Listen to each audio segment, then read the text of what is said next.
Now, back at KROY, did you use turntables to cue up records? Or was it all carts? It was all carts. Okay. It was the first station I ever worked at that had carts. That was considered the new state-of-the-art.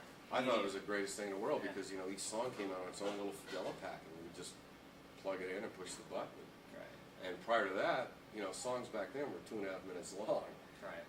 And prior to that, you had a bunch of records and you had to cue them up on turntables. So you know, you'd play a song would be playing and you'd go and say, okay, I'm going to play this, and you'd set it on the turntable, put the audio in cue so people wouldn't hear it on the air, put the needle on there, turn it on. As soon as the song starts, you stop it and back cue it and cue it up again, wiki, wiki, wiki, and give it about a 1/4 inch for the turntable to get up to full speed, and then turn the volume back up and sit there. And by the time you did that, the song was over. So your whole show consisted of, you know, cueing records. A very mechanical process. Yeah.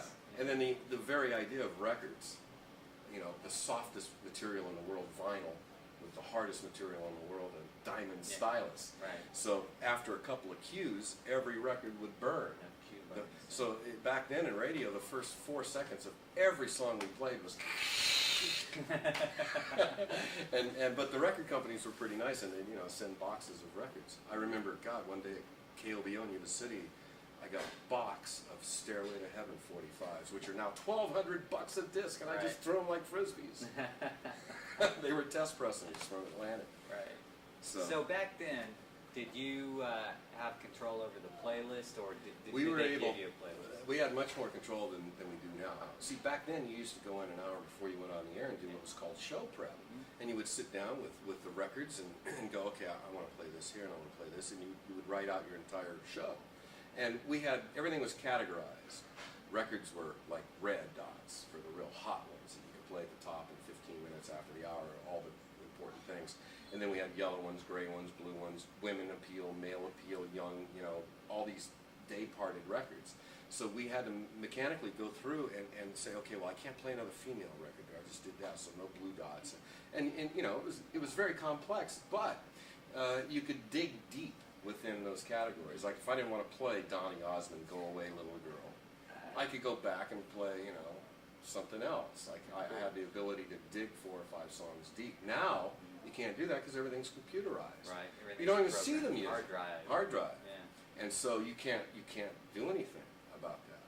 You know, there is some latitude, but not a whole lot. But at what point, since the early '80s seemed to be that turning point where the consultants and everything, the research really kicked in, and it really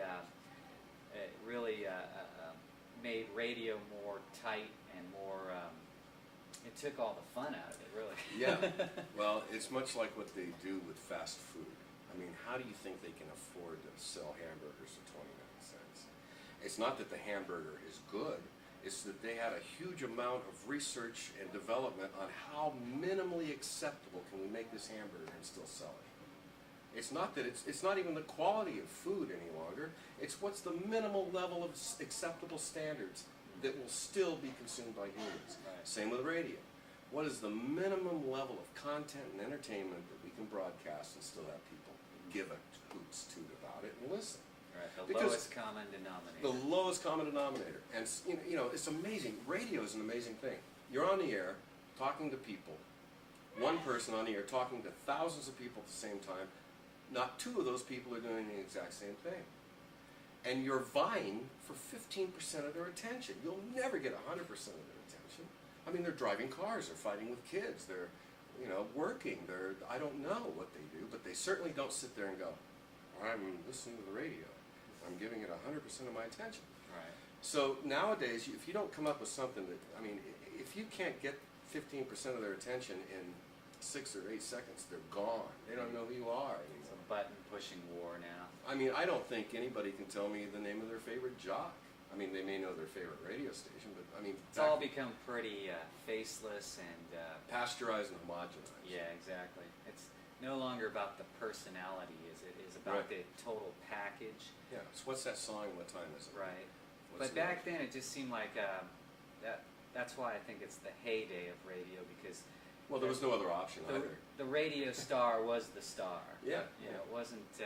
well, back then, we could go on the air and in 20 seconds tell a full story. Now, for some reason, they have to take 3 minutes to tell that same story. I don't understand why, but that's just the way it is. And back then, man, you could go on the air and say, God, you know, the Earth continues to spin on its axis, rotating through outer space in an endless evolution. It's 3:25 and I got the Stones next. And for some reason, people would get off on that. I'd get phone calls, hey man, I know exactly what you just meant. I didn't know what I meant, you know.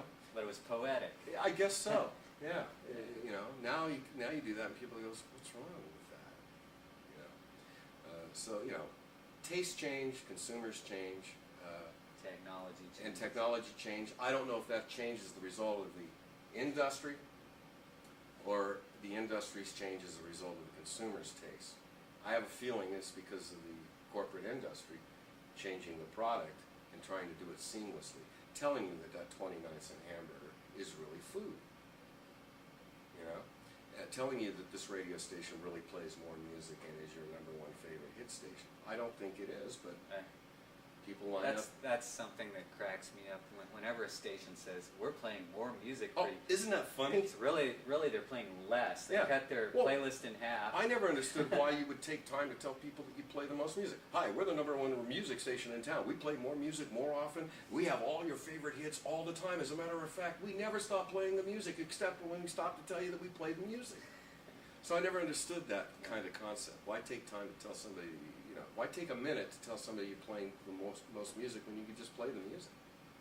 Were you at KROY when things started to change, when the whole industry started to shift toward this kind of safe programming? I'm trying to remember. So you were there in the early 80s until... Yeah, until 86, I think. Okay. And they had changed their policy. Yeah, you know, I guess it was, because that's when we got bought by a big company. And when you know, in the old days, you had competition. If you owned the rock station, you wanted to beat everybody in town who played rock. Or anything, really. Like KZAP versus Earth Radio. Right. That was a war, man.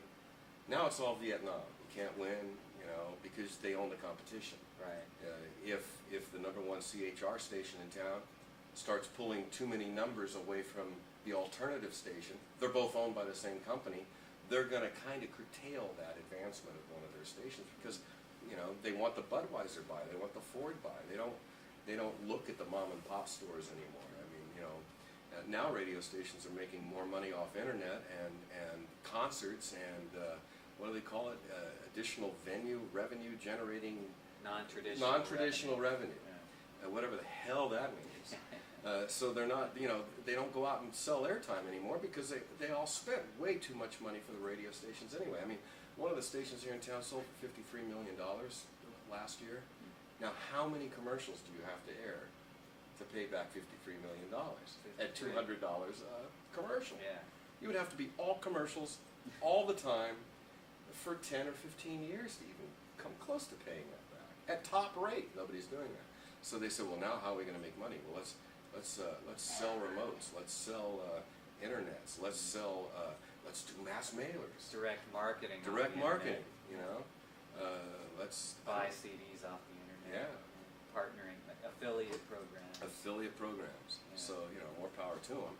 But as far as me, as far as I'm concerned, as just an average listener, I think it sucks. Today's radio? Yeah. I mean, there's so much music that isn't being played, and you turn on any radio station here in town, and boy, you're going to hear the same thing almost every